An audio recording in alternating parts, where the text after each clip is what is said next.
नमस्कार, मैं ऋषिनाथ सक्सेना आज आपके सामने लेकर आया हूँ हिंदी। हमने इससे पहले हिंदी की क्लास में विराम चिन्हों का पढ़ा था, विराम चिन्हों के बारे में पढ़ा था। वो हमारी लाइव क्लास रही थी और मैं आपको बता दूं, मुझे बहुत खुशी हुई कि 1 घंटे तक 26 लोगों ने मुझे व्यू करा, 26 लोगों ने उस क्लास को पूरा देखा। उसके लिए आपका बहुत बहुत धन्यवाद। और अभी भी जो हमारे व्यूज़ हैं उस 1 घंटे की लाइव टेलीकास्ट क्लास के, वो 44 के आसपास पहुंच गए हैं, 44 प्लस हो गए हैं। तो आपके इतने प्यार के लिए, आपको मुझे देखने के लिए, मुझे सुनने के लिए, हिंदी पढ़ने के लिए बहुत बहुत धन्यवाद। आज हम विराम चिन्हों के कुछ प्रश्न लेकर आए हैं, उन प्रश्नों को मैं आपके सामने रखने वाला हूं। और जैसा कि मैं पहले भी आपको बता चुका हूं, एक सूचना दे चुका हूं कि मैं जल्दी ही आपको एक 50 क्वेश्चन का पैक कराऊंगा पूरा हिंदी के, जो उसमें स्वर, व्यंजन, विराम चिन्ह जो अभी तक पढ़ा दिया है सबके क्वेश्चंस होंगे। तो वही मैं बहुत जल्दी आपके लिए लेकर आने वाला हूं। तो चलिए आइए देखते हैं हमारा पहला प्रश्न क्या है। देखिए, किस वाक्य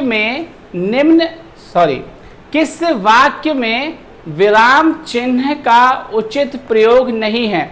मैंने पहले भी आप लोगों को बोला है कि अगर ऐसा प्रश्न आ जाए, कैसा, जिसमें नहीं का प्रयोग हो रहा है, नकारात्मक तरीके से पूछ रखा है, तो बहुत ध्यान से प्रश्न पढ़ना है, आपको बहुत ध्यान से आंसर देना है। और मैं आपको यही बता दूं, ये प्रश्न पहले आप देख लीजिए, मैं आपको बता दूं, ये प्रश्न आपका लोअर में आ चुका है, लोअर 2016 में ये प्रश्न आ चुका है।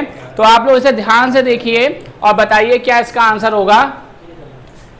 किस वाक्य में विराम चिन्ह का उचित प्रयोग नहीं है। देखिए, पहला है आपका ऑप्शन, मैं मनुष्य में मानवता देखना चाहती हूं, उसे देवता बनाने की मेरी इच्छा नहीं।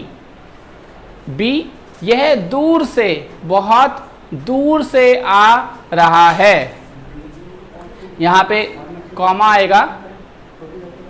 तीसरा है, सुनो सुनो वह गा रही है। चौथा है, प्रिय महाशय मैं आपका आभारी हूं।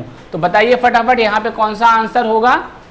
लोअर 2016 में आया हुआ प्रश्न है। जिन लोगों ने भी लोअर 2016 का पेपर दिया है तो उन्हें याद होगा ये प्रश्न आया था। तो इसका आंसर होगा सी, सुनो सुनो वह गा रही है। अब इसका आंसर सी क्यों होगा, इसका एक्सप्लेनेशन आप देख लीजिए, सुन लीजिए मेरे से। विराम चिन्ह का उचित प्रयोग नहीं है, यहाँ पर है सुनो सुनो, और ये जो एक्सक्लेमेटरी साइन है, आश्चर्यचकित होने का जो ये चिन्ह है, इसको उन्होंने 2 बार लगा दिया है। तो ये 2 बार ना आकर 1 बार आएगा, इसलिए इस प्रश्न के अनुसार सी हमारा सही आंसर है। चलिए आगे बढ़ते हैं।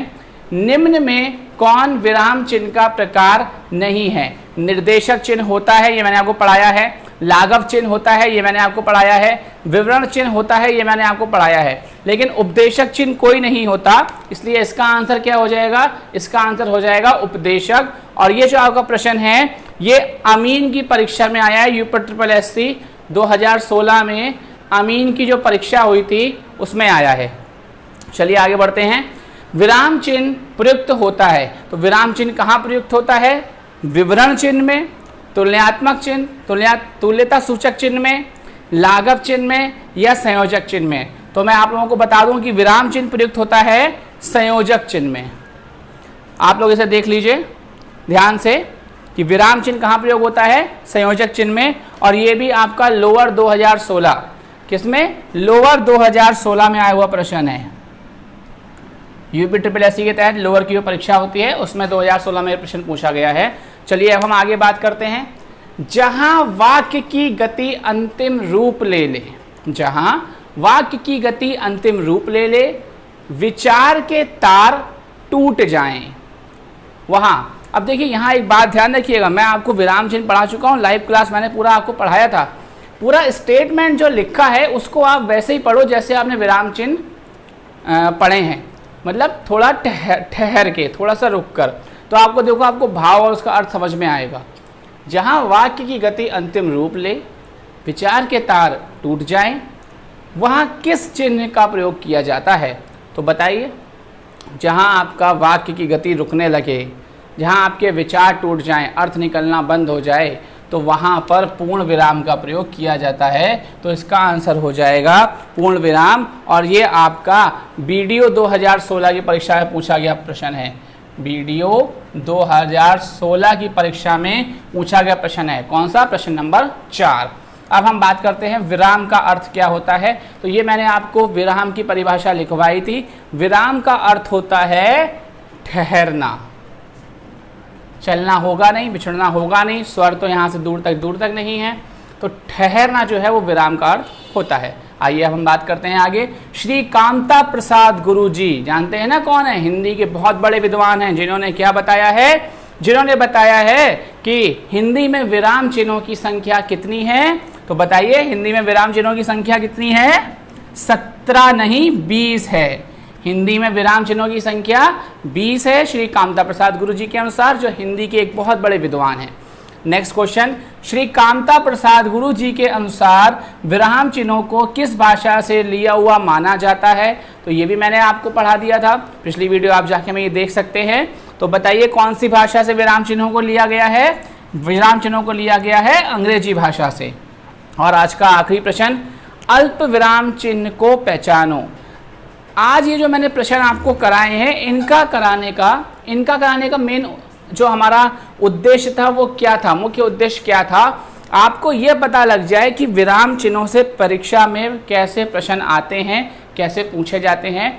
मैं आपको बहुत बार ये बात बता चुका हूँ, बहुत बार आप मेरी वीडियोस में सुन चुके होंगे कि मैं ऑफलाइन काफ़ी बच्चों को पढ़ाया है और ऑनलाइन अब मैं आप लोगों को पढ़ा रहा हूँ। तो मैंने ऐसा देखा है कि बच्चे क्या कहते हैं, अरे सर विराम चिन्ह ये तो कोई महत्वपूर्ण चैप्टर नहीं है, या इसे तो नहीं पढ़े तो भी काम चल जाएगा, या अरे सर हिंदी तो बहुत आसान है, ये तो हमसे ऐसे ही हो जाएगी।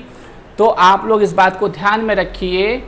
मैं मानता हूँ आपको आसान लगती है हिंदी, लेकिन हमें उस जो भी चीज़ आसान लगती है उसका समय समय पर या हर थोड़े दिनों के बाद क्या करना चाहिए? रिवीजन करते रहना चाहिए। तो रिवीजन करने के लिए आप पढ़िए, आपको आता है बहुत अच्छी बात है, और ज़्यादा मजबूत करने के लिए पढ़िए। तो कभी कभार इस टाइप का प्रश्न भी आ जाता है।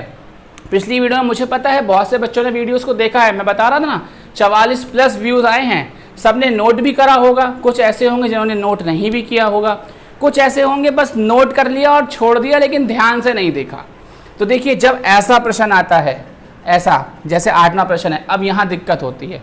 अगर आपको अल्प विराम सिर्फ हिंदी में पता है कि अल्प विराम कुछ होता है और चिन्ह की पहचान नहीं है, तो आप निश्चित ही गलत करके आएंगे और परीक्षा में आप अपना नंबर खो कर आएंगे। तो ऐसा ना करें, ध्यान से पढ़ें, ध्यान से चीज़ों को लिखें, अच्छे से परफॉर्म करें परीक्षा में जाके। तो अल्प विराम चिन्ह को पहचानो। तो पहचानिए अल्प विराम चिन्ह कौन सा है?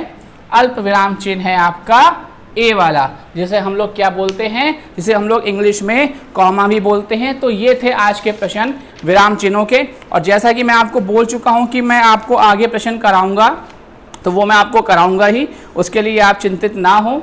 जल्दी ही मैं आपको 50 क्वेश्चनों का पूरा एक पैक देने वाला हूं। धन्यवाद।